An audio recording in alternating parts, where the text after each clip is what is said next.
Hello! Are you feeling ready for the fun and the work of the new school year that lies ahead?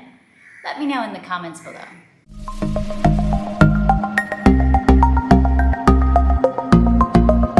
I am Rachel from 7 and All. I make nerdy homeschool videos here on YouTube, and in this video I'm giving a family life and homeschool update reflecting on July and our summer homeschool and the way that we're gearing up for the new school year. So officially we follow my husband's school year, which starts in August and ends at the beginning of June, although in reality I just start new levels of curriculum whenever we finish the old ones, and I start new types of skill building as I see that my children are ready for them. So let's just get into our update, and I'll update you on the changes that we are making and what homeschool looks like lately. For the month of July, I had mentioned that our family did have some travels planned. Travel is something that I really enjoy. I love to have adventures with my family when it's possible and when I can. Last year, pretty much stayed home the whole year. I was pregnant. This year, I was very ready to get out of my house and go on some adventures with my family. And my husband and I both celebrate our birthdays in July. And when it's possible, we do like to do a trip to celebrate our birthdays together. This year was a very big birthday for my husband, 40. We're not the same age, a little bit of an age gap between us, but we get to celebrate his big milestones. So we had a big milestone birthday, and we planned a pretty special trip, which was to go to Japan as a family of 5. And maybe it is a little bit on the adventurous side to decide, yes, I should take a 6 and a 4-year-old and a 6-month-old on a long plane ride and adventuring around a different country where we do not speak the language for 11 days. But it was such a blast. I am so glad that we were brave enough to take on that adventure. We made so many fun memories. It's really fun to see how my older boy's excitement and engagement with everything we were doing. I was so thankful everyone stayed healthy, which is the number one thing that you want on a trip with small children, is nobody getting random sicknesses in the middle of the trip. That is something I'm so thankful for. We had a lot of fun. I did do some vlogging, and we'll be sharing some short vlogs or videos of our adventures over on my 7 and All Adventures channel, just to capture the places that we got to explore and visit. We went to Hakone outside of Tokyo, where there's a pirate ship on Lake Ashi, and you're supposed to be able to see Mount Fuji when you have very clear skies and very good weather, which is not all the time. And my son really wanted to see Mount Fuji because we'd studied it. We did not get to see Mount Fuji. It was very overcast while we were there. But I could tell him, it is there. It's there. We just can't see it because it's too cloudy. We did a lot of fun things. We ate a lot of ramen. If you know me, you know that I really, really love good, authentic Japanese ramen. So I was pretty much trying to check out little small ramen shops whenever I had the chance, and I discovered that my oldest son shares my love for good ramen. So that was a fun discovery to find out we both really enjoy this dish. And so that was a big chunk of our July, and then we got home from the trip and we dove right into a solid week of school because I wanted to start a solid week of school before my husband went back to work, so that we would kind of be able to have him around to help with the transition, mainly helping with keeping baby occupied while I'm getting back in the groove of school.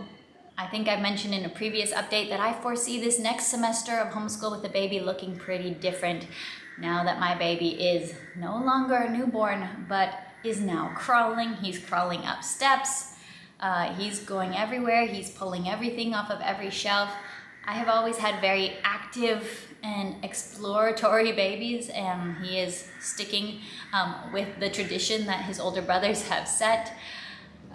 This is going to be an adventure. But as I said in a previous video, I believe in deciding that you are going to take good care of your baby and you are going to homeschool, and you're just going to find a way to do it. So that's what we're going to do. I have ordered baby gates to keep him off the steps, because that's my big safety concern at the moment with him being so mobile, is to guard our beautiful but kind of dangerous staircase from the infant. Now, as far as actual schoolwork, I've shared in the past what resources we are using for first grade as well as pre-K. I'll give a little bit of an update on some changes and just how some of the things are going. One big change is that I had started using this level of Yamita's curriculum, huge book here, with my oldest son for his Spanish kind of language arts workbook style curriculum to keep leveling up his Spanish. And we were intentionally planning to work through this very slowly because I knew that this would be a stretch and a big challenge for him. Well then, Yamitas decided to release another level that actually comes before this level. So this level is now going to be their level 3 curriculum and is more aimed at a 2nd to 3rd-ish grade level. And they've released a new level, which is level 2, more aimed at a 1st-ish grade level. And I am an affiliate with Yamitas, and I've partnered with them to share about Yamitas curriculum in videos. So they sent me the digital of their new level curriculum, but if they hadn't done that, I would have just jumped right away on buying it because I knew that what the world needs is more Yamitas, and what we needed and what would be a really good fit for my son right now is to do this new level 2, which is toned down from this. The writing and reading expectations are toned down, which is definitely more of what he needed and will allow us to feel more like we're mastering the material versus really stretching him, like in this one. So we are shelving this one for now. We will get here in our learning journey, and I'm looking forward to getting back to this when he's older.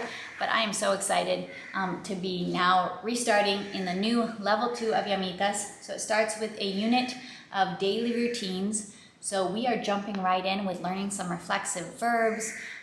Me visto, me levanto, me despierto. Learning these reflexive verbs that are part of daily routines and really working on those. We're working on reading, we're working on writing, but it's toned down. The amount of reading and the amount of writing skills are significantly less, I would say, in this and more appropriate to my 6-year-old's 1st grade level. I'm excited about this. I will be doing a video showing you all inside the new level 2 curriculum from Yamitas in the future, but I wanted to say we have already put level 3 aside until a future year. We're going back to do level 2. When it comes to English language arts for him, I've had a few questions about how we are approaching that.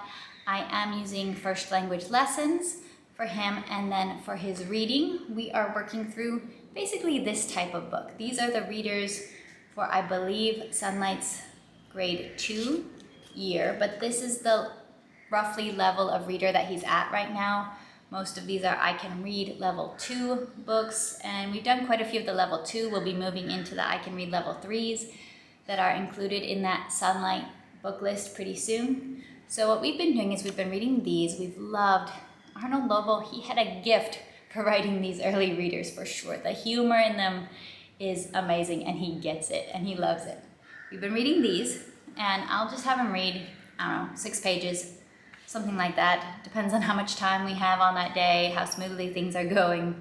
But we'll read it for a bit, and then while he's reading, I will just pick out some sentence from it that shows something. That I see something, maybe it's a very key sentence in the story sometimes, or maybe it just has an interesting feature I want to talk about with him for a little bit.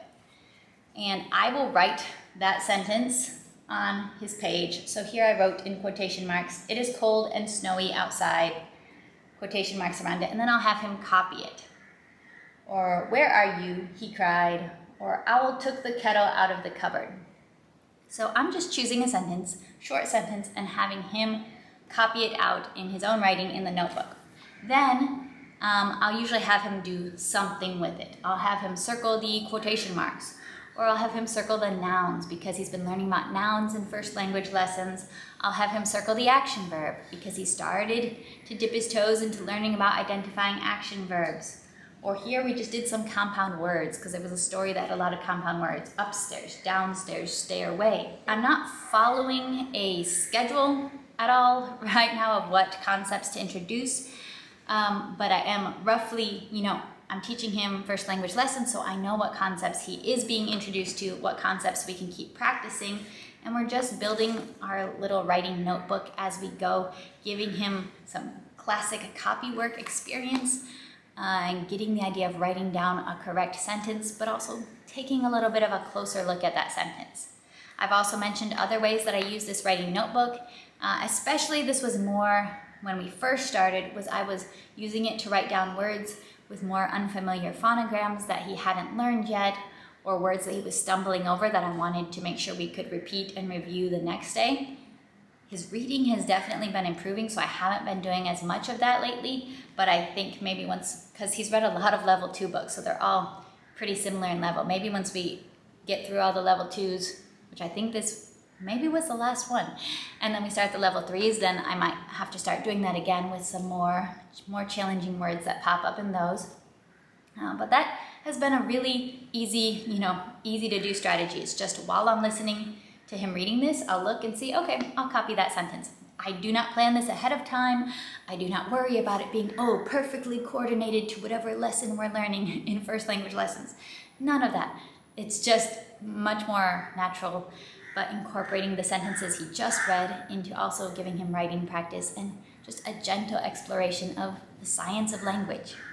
Then for my second son, who is now in pre-K officially, he has been following in his big brother's footsteps, doing a lot of the same curriculum with him. So he is doing Math with Confidence kindergarten. He's been working on that for a while, and that is going really fantastic.